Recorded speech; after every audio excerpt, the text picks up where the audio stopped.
All right, special thanks to this company for sending us their protein shaker bottle. This is a 28-ounce protein shaker bottle. We're gonna unbox it to show you what it looks like. So, take it out of here. Nothing else in there.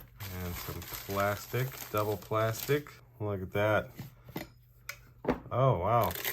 Even got a little cleaning utensil in here. I can be 100% honest and tell you I have no clue what this does. This might help shake up the protein though. I think you put this down in there, put your protein in, and twist this tight and shake it up.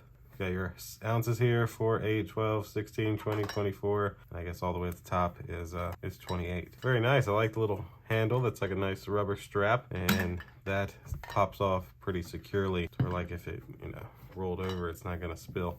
It's made out of like a really nice aluminum though. Seems like it'd keep your drink either cold or warm, or whichever one you wanted it to be.